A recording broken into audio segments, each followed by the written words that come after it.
Salam Kamir, kekaguman ilahi mengarah pada iman dan rahmat. Saudara-saudari yang terkasih, waktu saya SMA ada kebiasaan kita memanggil teman-teman itu dengan nama bapaknya. Maka kemudian saya juga memanggil beberapa teman itu bapaknya. Suatu saat saya ke rumah dan mengatakan ke rumah teman saya, langsung mencari Mul, di mana Mul? Karena bapaknya namanya Mul. Ternyata di belakang saya tiba-tiba muncul bapaknya. Wonten menopo, ada apa? Sambil menjawab dengan halus.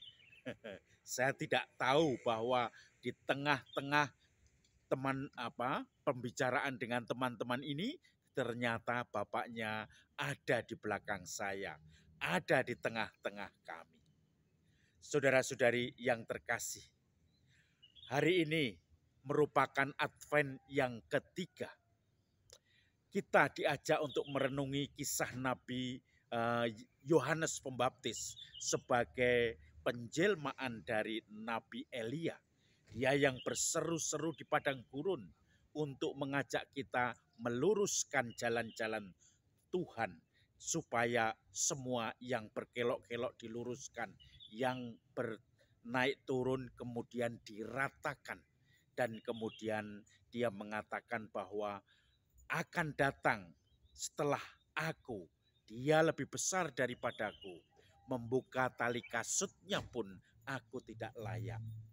Dan saudara-saudari juga dikatakan dia yang akan datang setelah aku, dan dia sudah datang di tengah-tengahmu, tetapi kamu tidak mengenalnya.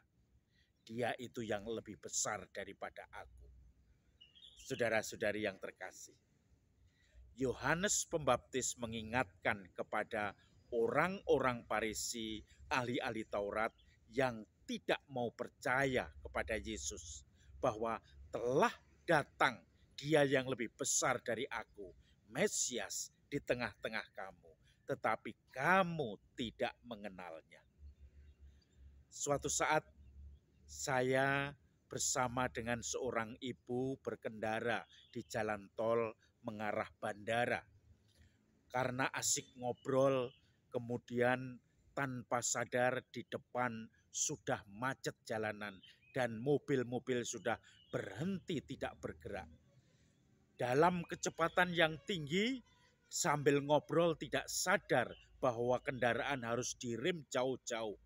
Lalu ibu itu, saya tidak nyetir, ibu itu langsung ngerem mendadak, tetapi ternyata tidak nyampe. Sehingga kecepatan mobil itu pasti nabrak kalau tidak punya inspirasi atau insight yang tiba-tiba dalam hitungan detik. Rupanya ibu itu dalam hitungan detik dia dibimbing oleh sesuatu pikiran yang mengatakan belok ke kanan, turun ke ke rumput-rumput, karena di samping mobil yang macet itu masih ada sedikit bisa separuh mobil di aspal dan separuh di rumput.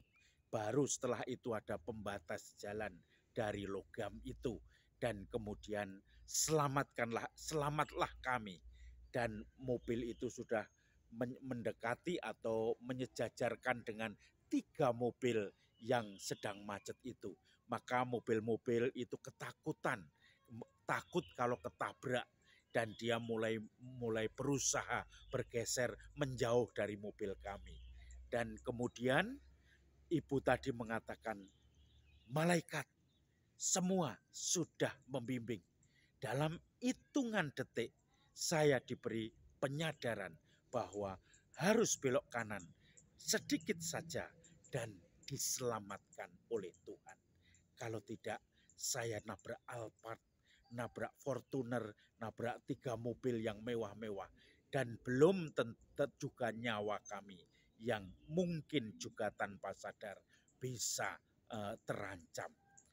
Maka saudara-saudari yang terkasih, di tengah-tengah kita, kadang kita tidak sadar bahwa Tuhan, Mesias hadir dalam hati kita. Kita kadang menyepelekan, kita kadang melihat setiap peristiwa itu sebagai hal yang biasa, tidak pernah mencampur tangankan, mengikut sertakan Mesias di dalam hidup kita. Karena setiap kali mukjizat-mukjizat kecil-kecil itu ada, itu artinya kairos, keselamatan yang kita terima. Maka ibu tadi kemudian merasa bukan kebetulan, tetapi merasa bahwa Tuhan membimbingnya sehingga dia tidak sampai menabrak mobil-mobil yang lain. Dalam hitungan waktu yang kritis, dia menangkap roh yang menggerakkan dan dia merasa ini dari Tuhan. Maka mari kita kenali Mesias yang ada dalam diri kita, yang menemani kita di dalam kehidupan sehari-hari. Sehingga kadang karena kita terlalu sibuk, terlalu gembira, terlalu sedih, terlalu berbeban berat, kita tidak menyadari kehadirannya.